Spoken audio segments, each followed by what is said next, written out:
दिल्ली में आज GST council की अहम बैठक हुई और इस बैठक में ऑनलाइन गेमिंग को जीएसटी कानून के दायरे में लाया गया है। यही नहीं, कैसीनो, हॉर्स रेसिंग पर 28% जीएसटी अब लगेगा। इसके अलावा काउंसिल ने जीएसटी ट्रिब्यूनल के गठन को भी मंजूरी दे दी है। साथ ही जीएसटी काउंसिल ने सिनेमाघरों में खाने पीने की चीजों समेत 4 ऐसी चीजें हैं जिसमें लगने वाले जीएसटी में कटौती की है। आइए सुनते हैं इस बैठक के बाद वित्त मंत्री निर्मला सीतारमण और फिर महाराष्ट्र के वित्त मंत्री ने क्या कहा। On 4 items, rates have been brought down. They relate to uncooked, unfried, extruded snack pellets, by whatever name that you would call them. So rate has been brought down from 18% to 5%. Then similarly on fish soluble paste, again from 18 to 5%. And then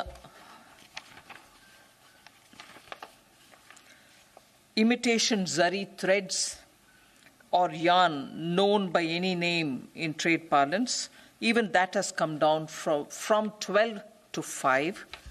And LD slag to be at par with blast furnace slag and fly ash.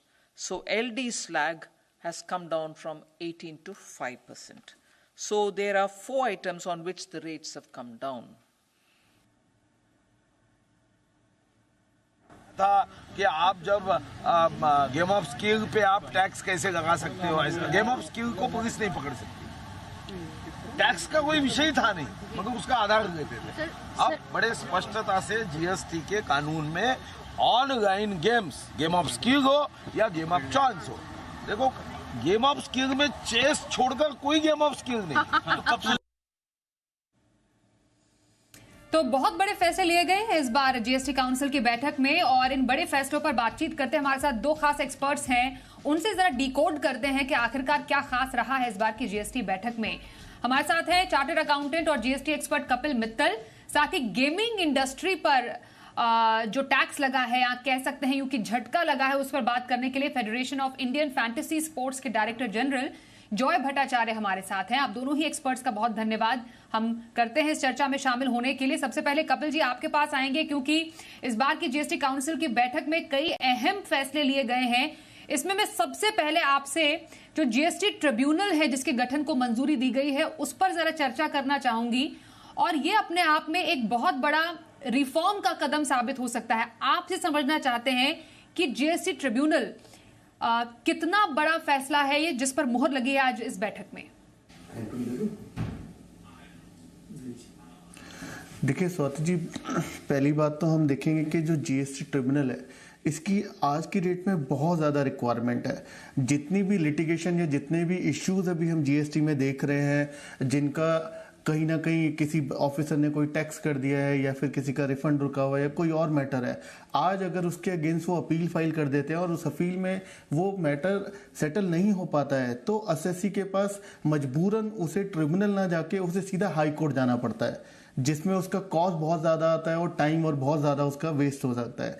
तो उन सब चीज़ों को देखा जाए तो GST tribunal बहुत urgent need में रिक्वायर्ड है, जो ऑलरेडी बहुत ज़्यादा डिले हो गया है। हमने देखा था लास्ट काउंसिल की मीटिंग में भी एक अप्रूवल हो गया था कि जीएसटी काउंसिल हमारा बहुत जल्द बना दिया जाएगा, लेकिन अगेन उसका रोड मैप अभी तक क्लियर नहीं है। अभी भी हम देख रहे हैं आज की जीएसटी काउंसिल में बहुत अच्छे हमें संकेत मिल रहे हैं कि शायद बहुत ही जल्द हमें जीएसटी काउंसिल के द्वारा अपना ट्रिब्यूनल बन जाएगा, जिसमें कि हमारी कुछ महाराष्ट्र कह रहे हैं कि हमारी 3 या 4 ट्रिब्यूनल होगी। इसी से हर एक स्टेट अपने एरिया और लोकेशन के हिसाब से ट्रिब्यूनल्स के नंबर ऑफ ट्रिब्यूनल्स कितने बनाएंगे उसको बयान कर रहा है। बट इम्पॉर्टेंट ये है कि हमें कितनी जल्दी वो सौगात मिलेगी जो ऑलरेडी बहुत ज़्यादा डिले हो गई है। आज की डेट में आप देखते हैं कि अगर आपने कोई भी मैटर आपको कोर्ट में लेके जाना है तो उसके लिए आपको प्री डिपॉजिट करना पड़ेगा, आपको बहुत ज़्यादा समस्याओं का सामना करना पड़ेगा। एक मैटर जो कि ट्रिब्यूनल पे रिजॉल्व हो सकता है, कोर्ट के ऊपर भी लोड बढ़ता जा रहा है। आप देखेंगे high court, supreme court already बहुत ज़्यादा बर्डन्ड है अगर हम टैक्स केसेस की बात करें, और इन ट्रिब्यूनल ना होने की वजह से जीएसटी में वो और ज़्यादा लोडेड होते जा रहे हैं। नुकसान है, तो उसको अवॉइड करने के लिए बहुत ज़रूरी है कि जल्दी बनाया जाए, ताकि प्रोफेशनल्स का और एटलीस्ट जो हमारे ऑनरेबल जजेस हैं वो अपना टाइम एक अच्छी जगह पर लगाएं जो कि इमीडिएटली ट्रिब्यूनल रिजॉल्व कर सकती है। इसके अलावा हम देख रहे हैं कि बहुत सारे ऐसे डिसीजन हुए हैं जहां पर हमें लगता है कि बहुत अच्छी चीजें निकल के आएंगी, जैसे सिनेमा घरों में इन्होंने जो फूड आइटम्स वगैरह मिलती हैं एक एक करके बात करूंगी इस पर कि हम जीएसटी ट्रिब्यूनल की यहाँ पर क्योंकि चर्चा कर रहे हैं और बाकी भी और जो बड़े फैसले हुए हैं एक एक करके उस पर चर्चा करते हैं। मैं एक छोटा सवाल कपिल जी आपसे इस पर पूछना चाहती हूँ। ढांचा जो है जीएसटी ट्रिब्यूनल का, आपने कहा कि जो मामले हैं उनका निपटारा ट्रिब्यूनल में ही हो जाएगा और हायर अथॉरिटी या हायर के कोर्ट्स में जाने की जरूरत नहीं है, तो एक जो ढांचा होता है ऐसे किसी ट्रिब्यूनल का वो कैसा रहता है? देखिए, ट्रिब्यूनल का ढांचे की अगर हम बात करें तो ट्रिब्यूनल के अंदर आप देखते हैं कि एक हमारा लेयर होता है कि जिस ऑफिसर से आप डील कर रहे हैं, जो आपका इमीडिएट इंचार्ज है या फिर आप कह सकते हैं ऑफिसर है। उसके बाद एक आपकी अपील आती है जहां पर सेम ही लेवल के आप कमिश्नर्स या फिर असिस्टेंट या डीसी वगैरह को देखते हैं। उसके ऊपर एक आपका लेवल आता है जहां पर आपके कहीं ना कहीं रिटायर्ड जज जो कि बहुत ज़्यादा एक्सपीरियंस होते हैं और जिन्हें पता होता है कि कैसे टैक्सेशन मैटर्स को डील करना है, वो बहुत ही अच्छा उनका बैकग्राउंड होता है टैक्स रिलेटेड, जिसको वो रिजॉल्व करते हैं। तो जीएसटी ट्रिब्यूनल में जनरली हम 1 या 2 लोग या 3 लोगों के मेंबर्स भी देखते हैं, डिपेंडिंग अपॉन के किस टाइप के केसेस हैं, उसके अकॉर्डिंगली उसको डील किया जाता है। तो जीएसटी ट्रिब्यूनल बहुत इंपॉर्टेंट हो जाता है, जो कि एक कहीं ना कहीं मीडियोकर एक बीच में एक लेयर है जो बहुत इंपॉर्टेंट है कि डायरेक्ट आप कोर्ट में नहीं जा रहे हैं, क्योंकि कोर्ट में मैटर ले जाने के लिए आपको बहुत सारे और गवर्नमेंट के कॉस्ट इन्वॉल्व होती है, बहुत सारे एफर्ट लगते हैं, एक एसएससी को भी बहुत सारी चीजें करनी पड़ती हैं कोर्ट में जाने के लिए। तो उस एंगल से अगर हम देखा जाए तो जीएसटी ट्रिब्यूनल बहुत ही इमीडिएट नीड है, जो होना बहुत जरूरी है।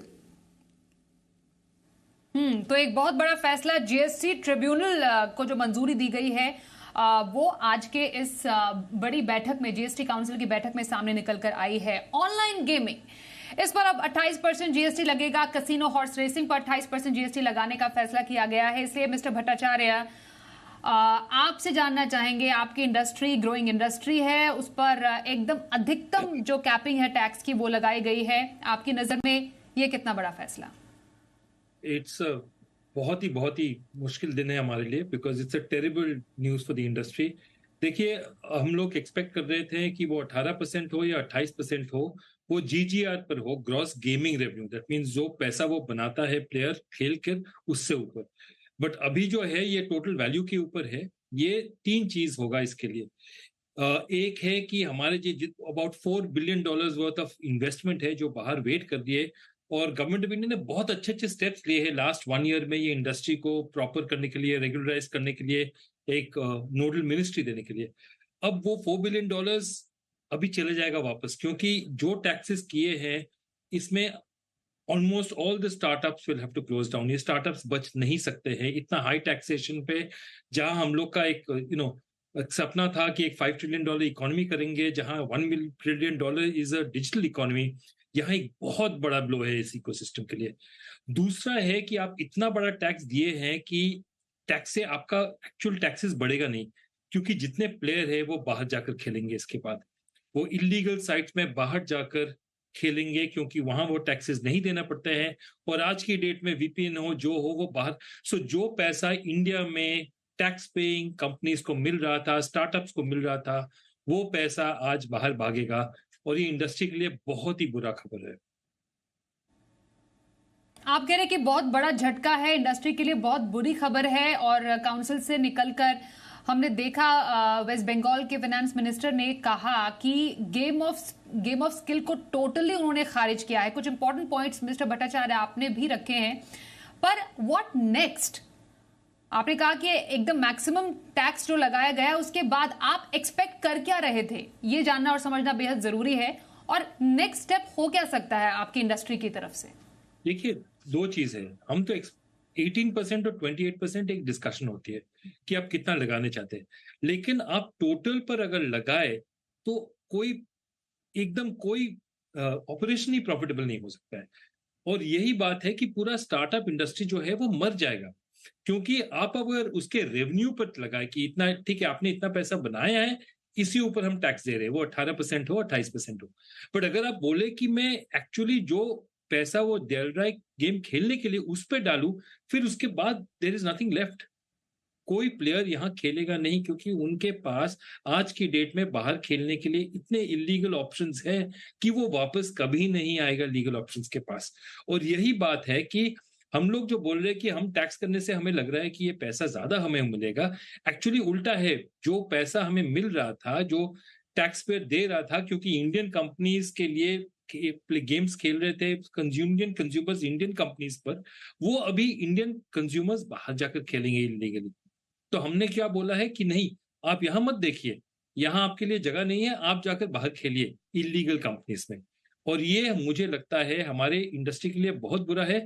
हम सिर्फ बोल सकते हैं कि आपको रिकंसिडर करना ही पड़ेगा, क्योंकि मैं एग्जैजरेट नहीं कर रहा हूं, ये इंडस्ट्री के लिए एक डेथ ब्लो है, बहुत ही मुश्किल चीज है।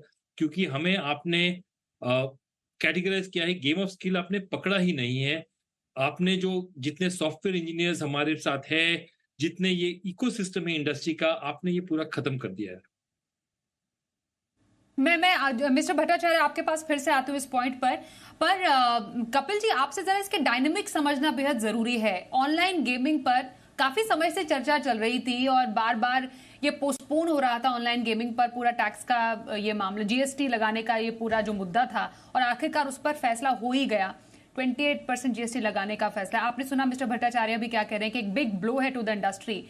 तो क्या वाकई अधिकतम जीएसटी लगाना ऑनलाइन गेमिंग पर जरूरी था तो क्यों जरूरी था? और जैसा मिस्टर भट्टाचार्य कह रहे हैं कि अब जो इलीगल तरीके हैं इससे इसको बढ़ावा मिलेगा, जो पैसा आ रहा था वो भी नहीं आएगा। मैं इस पर आपसे थोड़ा क्लैरिटी चाहती हूँ कि ऐसे क्या जो डायनेमिक्स है ऐसे बन सकते हैं, और ये जो टैक्स है वो एक्चुअली लगेगा कैसे जीएसटी पर? क्या जो गेम खेल रहे हैं, जो इन्वॉल्व है उसमें, उनके पास जो पैसा आता है उसके बाद उस पर टैक्स कटेगा? कैसे हो सकता है पूरा ये? देखिए स्वाति जी, भट्टाचार्य जी ने जो बताया वो काफ़ी हद तक सही लगता है, लेकिन मैं ये कहना चाहूँगा कि अभी हमें वेट करना चाहिए। अभी हमें सिर्फ ये बताया गया है कि ऑनलाइन गेमिंग टैक्स हो रहा है, फुल फेस वैल्यू पे टैक्स हो रहा है, 28% से टैक्स हो रहा है। लेकिन हमें ये समझना ज़रूरी है कि अभी तक ऑनलाइन गेमिंग जीएसटी के प्रीव्यू में नहीं आ रहा था। मैडम एफएम ने क्लियर किया है ये चीज़ कि अभी इसका डेफिनेशन अमेंड किया जाएगा, जीएसटी के अंदर ऑनलाइन गेमिंग को इंक्लूड किया जाएगा। उसके बाद उसके फाइन ट्यून के प्रोविजंस क्या होंगे वो हमारे सामने आएंगे। तो मेरा ये मानना है कि अभी हम ये सोचें कि ये इंडस्ट्री खत्म हो जाएगी या ये इंडस्ट्री खत्म होने के कगार पे आ गई है, ऐसा बिल्कुल नहीं है। मुझे लगता है कि गवर्नमेंट कुछ ना कुछ ऐसी फाइन ट्यून्स उसमें लेकर आएगी जिससे हम समझ पाएंगे और शायद एक बेहतर तरीके से इसको इम्प्लीमेंट कर पाएंगे और शायद ऑनलाइन गेमिंग को इससे फायदा होगा।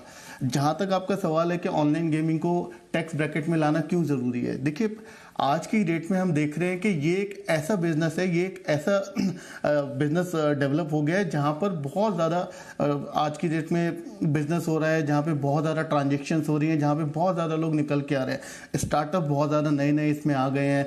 हम रोज़ देखते हैं कभी कोई नया स्टार्टअप आ रहा है, कभी कोई किस टाइप की गेमिंग पे आ रहा है। तो वहाँ पर टैक्स होना बहुत ज़रूरी है। उसमें ये नहीं कहेंगे कि इसको हम लगाम लगा रहे हैं या इसको रोक रहे हैं।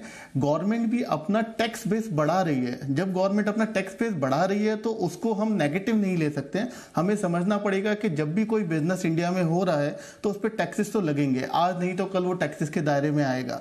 तो यहाँ पर गवर्नमेंट ने एक स्टेप लिया है देखते हुए कि ऑनलाइन गेमिंग और इन सब चीज़ों में बहुत ज़्यादा स्कोप है, उसको टैक्स करना चाहिए। इनिशियली वो 28% के साथ आ रहे हैं, बट आप देखेंगे जब 2017 में जीएसटी आया था तो देयर आर मैनी आइटम जिन पे 28% जीएसटी था, बट वो आज घट के 12%, कुछ 5% में भी जा चुके हैं।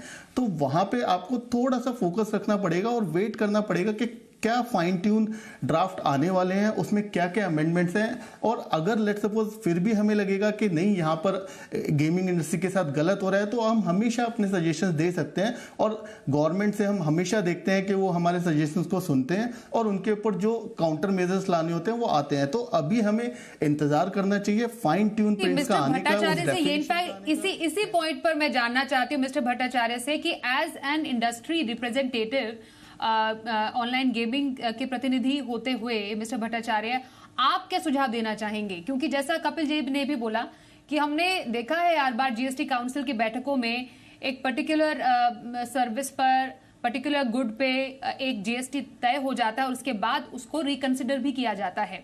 ऐसी कोई संभावना आपको ऑनलाइन गेमिंग में नजर आ रही है? आप क्या तर्क लेकर अब सरकार के सामने और काउंसिल के सामने स्पेशली जाना चाहेंगे इस फैसले के बाद?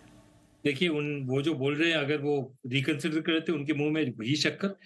ट्रूथ इज कि हम लोग टैक्सेस देना चाहते हैं। ये जो इंडस्ट्री है हमारी, मिस्टर भट्टाचार्य, वो रिकंसिडर नहीं कर रहे हैं। मैं आपसे ये जानना चाह रही हूँ कि आप अपने तर्क क्या रखेंगे। मतलब ऐसा मैंने कहा कि कई सर्विसेज प्रोडक्ट के साथ हुआ है जिसमें रिकंसिडर होता है, आपके तर्क क्या होंगे? जी प्लीज गो। देखिए, हम तो बताएंगे डेफिनेटली रिकंसिडर कीजिए, क्योंकि इंपॉर्टेंट चीज है 18 और 28 नहीं, it is on full revenue, total face value और ऑन ग्रॉस गेमिंग रेवेन्यू। फर्क वहां होता है। दूसरा है कि देखिए, हम लोग टैक्स देना चाहता है।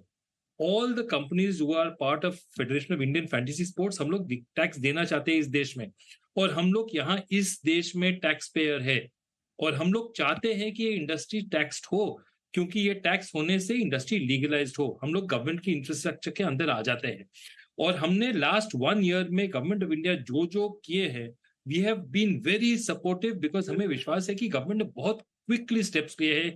हम एक नोडल मिनिस्ट्री दी है, मीटी, एक डिजिटल इंडिया एक्ट बनाई है, स्पेशल बॉडीज बना रहे हैं कि फॉर एनी कॉन्फ्लिक्ट रेजोल्यूशन, बहुत अच्छे स्टेप्स ले रहे हैं। लेकिन ये जो स्टेप है जो डायरेक्टली कंपनीज के रेवेन्यू में हिट करेगा, ये बहुत मुश्किल है।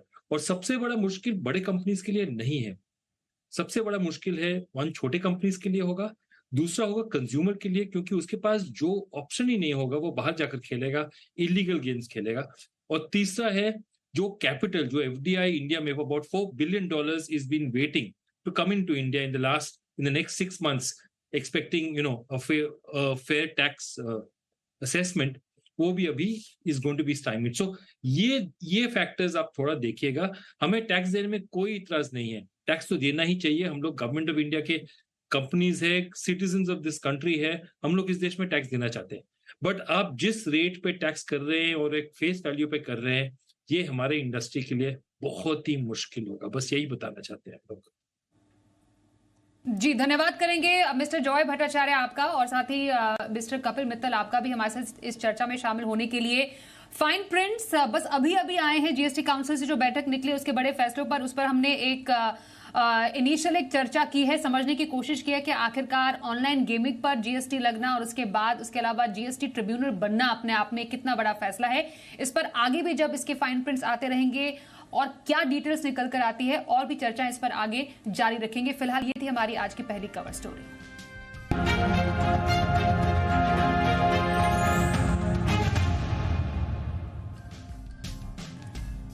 दुनिया की सबसे बड़ी electronic products assemble company Foxconn ने सितंबर 2022 में भारत में $19.5 अरब के निवेश का ऐलान किया था। ताइवानी कंपनी ने भारत की वेदांता ग्रुप के साथ मिलकर सेमीकंडक्टर और डिस्प्ले प्रोडक्शन करने वाली थी। अब इसका प्लांट जो था वो गुजरात में लगने वाला था, मगर अब ये डील रद्द कर दी गई। वेदांता ग्रुप से डील रद्द करने के पीछे फॉक्सकॉन ने कोई कारण नहीं बताया है। अब जरा ये समझिए कि डील टूटने की क्या वजह हो सकती है। दरअसल फॉक्सकॉन की घोषणा से ठीक 3 दिन पहले 7 जुलाई को वेदांता ने एक बयान जारी किया था, और इस बयान में वेदांता ने कहा कि वो अपनी होल्डिंग कंपनी वेदांता रिसोर्सेज से इस जॉइंट वेंचर का मालिकाना हक लेने जा रही है। जॉइंट वेंचर अभी तक वेदांता रिसोर्सेज की company twin star technologies limited के पास थी। यही नहीं, भारत सरकार ने जॉइंट वेंचर की फैक्ट्री बनाने की प्रस्ताव को भी मंजूरी नहीं दी थी। मीडिया रिपोर्ट्स के मुताबिक सरकार को पता था कि जॉइंट वेंचर ठीक से नहीं चल पा रहा, कंपनियों में कुछ मतभेद है, और मीडिया रिपोर्ट्स में कहा जा रहा है कि डील के टूटने का एक महत्वपूर्ण कारण वेदांता की वित्तीय हालत ठीक नहीं होना था। खबरों के मुताबिक कंपनी काफी कर्ज में डूबी हुई है, जिसकी वजह से वो सेमीकंडक्टर चिप बनाने के लिए जरूरी तकनीक खरीद नहीं पा रही थी।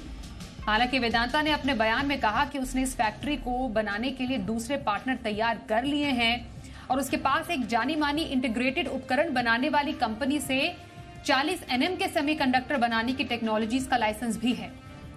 खबर तो ऐसी भी है कि भारत सरकार फॉक्सकॉन से संपर्क बनाए हुए हैं और वो उसे स्वतंत्र रूप से सेमीकंडक्टर बनाने की फैक्ट्री लगाने के लिए प्रोत्साहित कर रही है।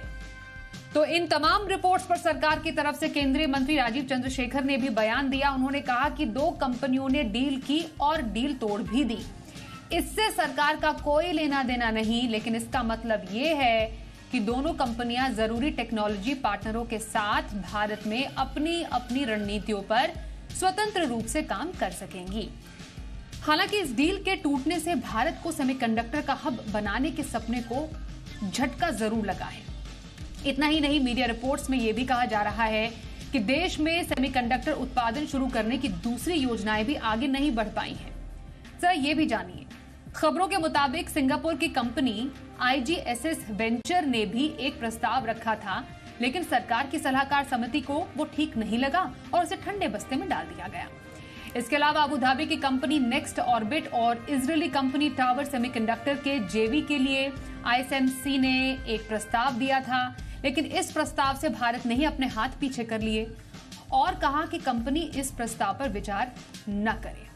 तो जानना समझना बेहद जरूरी है कि आखिरकार सेमीकंडक्टर को लेकर भारत की अभी स्थिति क्या है और क्या वेदांता फॉक्सकॉन की जो डील है वो टूटना वाकई भारत के सेमीकंडक्टर हब बनने के पीछे एक बहुत बड़ा, हम कह सकते हैं, समस्या हो सकती है। आइए इस चर्चा की शुरुआत करते हैं। हमारे साथ बहुत ही खास मेहमान है, नैस्कॉम के पूर्व चेयरमैन और हनीवेल ऑटोमेशन के चेयरमैन मिस्टर गणेश नटराजन, माफ कीजिए, हमारे साथ हैं। मिस्टर नटराजन, बहुत स्वागत करते हैं हम आपका इस चर्चा में शामिल होने के लिए। मिस्टर नटराजन, ये अचानक से खबर आई जो कि हम कह सकते हैं कि एक बहुत झटका, जो हम एक सो कॉल्ड बिग सपना कह रहे हैं कि चिप इंडस्ट्री बनने का, भारत का सेमीकंडक्टर हब बनने का, जब फॉक्सकॉन और वेदांता की डील यहां पर कैंसिल हो गई। सबसे पहले आपकी नजर में इस डील का टूटना भारत के लिए कितना बड़ा इंपैक्ट लेकर आता है?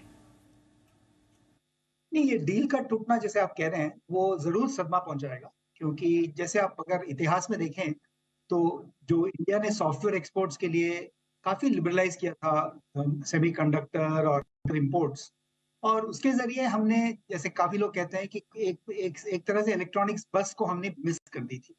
और अभी हमें उम्मीद था कि जैसे आपने कहा 1.5 लाख करोड़ का इन्वेस्टमेंट प्रोजेक्ट, और वो भी दुनिया का सबसे मशहूर कंपनी फॉक्सकॉन वेदांता के साथ जॉइंट वेंचर में, अगर वो हो पाता तो एक पूरा एक लैंडमार्क डील जिसे कहते हैं वो हो जाता। क्योंकि अब देखिए, अब इंडिया में आप देखेंगे तो आजकल ऑलमोस्ट 100% चिप्स आर इम्पोर्टेड, और जो इंडिया का मार्केट है वो $27 बिलियन की है, और कम से कम 20% एवरी ईयर बढ़ रही है। और ये जो अपॉर्चुनिटी सिर्फ डोमेस्टिक आत्मनिर्भर के लिए नहीं था या नहीं है, आगे बढ़ते हुए एक्सपोर्ट्स का भी काफी बड़ा अपॉर्चुनिटी था। जैसे आप देखिए तो सिर्फ चाइना ने $50 बिलियन फर्स्ट क्वार्टर 2023 में एक्सपोर्ट्स की है। तो अगर एक ऑल्टरनेटिव हब बनना है चाइना के लिए, या अगेंस्ट चाइना और ताइवान और जापान और कोरिया, तो हमें काफी कुछ करना पड़ेगा। तो ये जरूर है कि दोनों कंपनियां ने कहा है कि उन्हें पूरा भरोसा है कि इंडिया का जो डिजिटल इंडिया प्रोग्राम है और ये PLI जरूर चलेगा, मगर एक तरह से आप कह सकते हैं कि 1-1.5 साल का तो जरूर एक जो होप्स था हमें, वो थोड़ा स्थगित हो गया। मिस्टर नटराजन, कहाँ ये भी जा रहा था, जो एक वाइडली जो ऑब्जर्वेशन किया गया वो ये था कि 2 ऐसी कंपनियों का साथ आना, वेदांता और फॉक्सकॉन, जिनका इस पूरे बिजनेस में कोई एक्सपर्टीज नहीं है, वो साथ में आई। करार टूटा, ये दूसरी कहानी है। दूसरा, यहाँ पर मैं जिक्र माइक्रॉन टेक्नोलॉजीज का भी करना चाहती हूँ, जो एक डील US के साथ हुई। इसमें भी जो सेमीकंडक्टर या चिप की बात हुई, वो सिर्फ असेंबली की बात हुई है, ना कि मैन्युफैक्चरिंग की बात हुई है। तो ये जो हम अगर तमाम जो इन इंसिडेंट्स को देखें, as far as semiconductor manufacturing in India is concerned, ये समझना जरूरी है, क्या हम सही रास्ते पर जा रहे हैं? क्या हम सही तरीके से सेमीकंडक्टर, भारत को सेमीकंडक्टर हब बनाने के पीछे इस सही रास्ते को ले रहे हैं क्या? नहीं, बिल्कुल सही रास्ते ले रहे थे, क्योंकि अगर आप इसको आप 3 स्टेप में देखिए। क्योंकि पहले तो डिजाइन होती है, जैसे बड़े बड़ी कंपनियां हैं, क्वालकॉम, एनवीडिया, जो बहुत ही मशहूर कंपनियां हैं, तो और इंडिया का जो सॉफ्टवेयर टैलेंट है वो इंजीनियरिंग डिजाइन में काफी कामयाब है, और मेरे ख्याल से कुछ चिप डिजाइनर्स भी यहाँ इंडिया में काम करते होंगे फॉर दीज कंपनीज। तो वो तो एक पहला स्टेप है। दूसरा स्टेप है मैन्युफैक्चरिंग। जैसे आपको मालूम है कि मैन्युफैक्चरिंग के लिए काफी तरह के एक्सपर्टीज चाहिए, जो अभी फिलहाल तो इंडिया में नहीं है, मगर आगे बढ़ते हुए कम से कम 13-15 हजार लोगों की जरूरत होगी। वो ट्रेनिंग हो सकती थी, और गवर्नमेंट ने ये भी ऐलान किया है कि वो किट्स देंगे इंजीनियरिंग कॉलेजेस को कि लोग सीख सकें, और ये बहुत अच्छा होगा। और इसके आगे चलते हुए the ultimate is what we call fab, मतलब कि जो फैब्रिकेशन यूनिट है।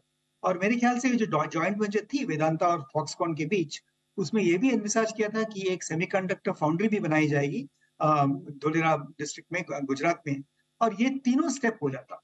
अभी तो ये है कि हमें डिजाइन जरूर करनी चाहिए, क्योंकि काफी जैसे सॉफ्टवेयर एक्सपोर्ट्स में इन्फोसिस, टीसीएस जैसे, क्वालकॉम और एनवीडिया जैसे कंपनीज को आगे जरूर ग्रो कर सकते हैं, तो वो तो करना ही है। मगर ये भी जरूरी है कि अगर आप आत्मनिर्भर होना चाहते हैं तो एक फैब होना जरूरी है। हम लोग काफी दिन से कम से कम 20 साल से यही कहते आ रहे हैं, और ये एक अच्छा मौका था पीएलआई के जरिए कि कैसे हुआ जाए, और मुझे पूरा उम्मीद है कि अभी भी करेगी गवर्नमेंट। जैसे अश्विनी वैष्णव जी और राजीव चंद्रशेखर जी ने कहा है, वो गवर्नमेंट को पूरा भरोसा है कि ये हो जाएगा। अब यही बात है कि कौन सी कंपनी आगे आती है जिसके पास डीप पॉकेट्स हो इन्वेस्टमेंट के लिए, किस तरह से वो प्रोडक्शन ग्रेड लाइसेंसिंग, जैसे आपने 20 nm 40 nm का जिक्र किया था, और किस तरह से इंटीग्रेटेड डिवाइस मैन्युफैक्चरर से किस तरह से लाइसेंसिंग करती है। जरूर हो सकता है अगर भारत के बड़े ग्रुप्स भी अगर इसमें आ जाएं, जैसे टाटास, बिरलास हो, तो बहुत ही अच्छा होगा। मगर मुझे उम्मीद है कि थोड़ा डिले जरूर होगा, मगर हमको करना ही है कि इसी से हमारा डिजिटल इंडिया स्टोरी पूरा कंप्लीट होगा।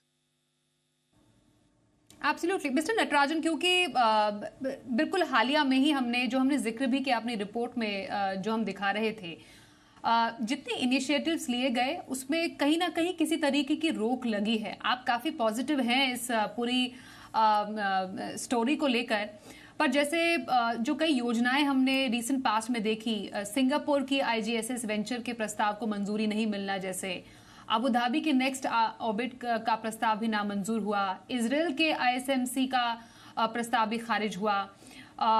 ये तमाम ऐसे जो इंसिडेंट्स हमने देखे हैं रीसेंट पास्ट में, सर इन योर एक्सपीरियंस जो हम देख पा रहे हैं कि $10 अरब के चिप पीएलआई से भी क्या भारत में किसी कंपनी का उत्साह उतना भी नहीं बन पा रहा है। जैसे इंटेल ने पोलैंड में प्लांट लगा दिया, लेकिन भारत जो इतना बड़ा बाजार है, जो इतना पोटेंशियल है, वो शायद हम क्या ग्रैब नहीं कर पाए। तो अभी रियल ग्राउंड वर्क हमें आने वाले टाइम में सर क्या करने की जरूरत है in your experience? My experience, मुझे यही लगा था, जैसे आपको एक डिफाइनिंग मोमेंट और इवेंट चाहिए। जैसे आप अगर आप 30-40 साल पहले जाएं, तो सॉफ्टवेयर एक्सपोर्ट्स के लिए भी हमें काफी, उस टाइम में एक मेजर कंप्यूटर इंपोर्ट करने के लिए भी 2 साल की रेड टेपिज्म होती थी, और फिर टेक्सास इंस्ट्रूमेंट्स को परमिशन मिला, और उसके बाद हमारे जो लिंक्स हुए इंडिया यूएस के लिंक्स, उससे ये पूरा इंडस्ट्री बन गया। और मुझे पूरा उम्मीद था कि ये फॉक्सकॉन वेंचर जो है वही एक ट्रिगरिंग इवेंट हो सकता था, और ये भी हो भी जाएगा। तो ये मत सोचिए कि अगर 2-3 लोगों का अप्रूवल नहीं मिला, ये कोई वजह हो सकती है, क्या फाइनेंसिंग हो या कुछ भी हो, मगर ऐसा नहीं है कि गवर्नमेंट को भी केयरफुल रहनी चाहिए कि कोई भी कंपनी जिसके पास टेक्नोलॉजी नहीं हो, अगर उनको इतने बड़ी इंसेंटिव दे। जैसे आपको मालूम है 76,000 करोड़ का ये जो मॉडिफाइड पीएलआई है, स्कीम फॉर सेमीकंडक्टर्स है, तो गवर्नमेंट को जो करना था वो कर रही है। अभी तो एंटरप्रेन्योर्स के पे डिपेंड करता है कि किस तरह से, चाहे वो बाहर के इंटेल जैसे लोग हों या इंडिया के बड़े बड़े एंटरप्रेन्योर्स हो, जैसे रिलायंस है या अडानीज है या जो भी हो, तो अगर वो इन्वेस्ट करना चाहेंगे, तो मेरे ख्याल से जैसे हमने एक $250 बिलियन का आईटी सर्विसेज इंडस्ट्री खड़ा किया, उसी तरह से ये अपॉर्चुनिटी 1.7 ट्रिलियन है ये सेमीकंडक्टर मैन्युफैक्चरिंग का। तो उसमें से अगर हम 20% भी अगर मार्केट शेयर ले सकें, तो आप देखिए ये सॉफ्टवेयर एक्सपोर्ट से तो बहुत ही बड़ा हो सकता है। तो हमें पूरा उम्मीद रखना चाहिए, और ये भी कोशिश करनी चाहिए कि किस तरह से इन्वेस्टमेंट लाई जाए, डोमेस्टिक हो या फॉरेन। सर आपने यहाँ पर जिक्र किया था कि चीन का ऑल्टरनेटिव, तो चीन का ऑल्टरनेटिव हमें बनना है। नंबर 4 पे टॉप 5 देशों, जो हम दुनिया में टॉप 5 देश है, नंबर 4 पर चीन आता है, नंबर 1 पे जापान है, फिर ताइवान है, फिर अमेरिका है, फिर चीन है, जर्मनी। हम तो चीन की बात करते हैं क्योंकि हम चाह रहे हैं कि मैन्युफैक्चरिंग हब जो चीन में यहाँ पर कुछ अपहीवल हुआ उसका हम फायदा कम से कम भारत में उठाएं।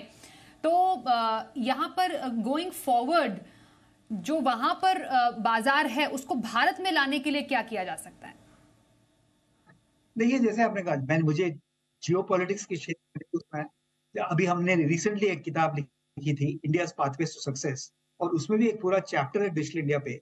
इसमें आधा चैप्टर तो हमने सॉफ्टवेयर की बात की थी, मगर आधा चैप्टर इसी की बात कर रहे थे कि मैं और मेरे को ऑथर मनोज सोमन यही रिसर्च किया था हमने कि किस तरह से फैबुलस सेमीकंडक्टर्स, जैसे मैंने पहले जिक्र किया, क्या design end of course attracting large investment जैसे फैब का, तो ये तो होना ही था। अब चाइना को देखिए, अब ये मत समझिए कि चाइना एकदम नीचे आ गया है। चाइना का जैसे मैंने जिक्र किया था कि अगर आप देखें तो $49.8 बिलियन का एक्सपोर्ट्स है फर्स्ट क्वार्टर 2023 में सेमीकंडक्टर्स का। तो China is back with a bank. तो ये कभी आप चाइना को अंडर एस्टिमेट नहीं कर सकेंगे। ये जरूर है कि India can be an alternate supply source, क्योंकि अभी अमेरिका का भी हमें पार्टनरशिप मिला है, तो अभी हमें बस आगे बढ़ना चाहिए। ये मत सोचें कि चाइना बैठा हुआ है या जापान या कोरिया और ताइवान। हमें करना चाहिए, हमें ज्यादा इन्वेस्टमेंट करनी चाहिए, थोड़े रिस्क लेनी चाहिए, तभी ये इंडस्ट्री बन पाएगा। ओके। और 2026 तक सेमीकंडक्टर उत्पादन उसको $63 अरब तक ले जाने का लक्ष्य भी रखा गया है। इस पर एक्सक्लूसिव बातचीत करने के लिए और अपनी राय रखने के लिए मिस्टर नटराजन आपका बहुत बहुत धन्यवाद करेंगे हमारे साथ इस चर्चा में शामिल होने के लिए। तो डॉक्टर गणेश नटराजन से हमने खास चर्चा की।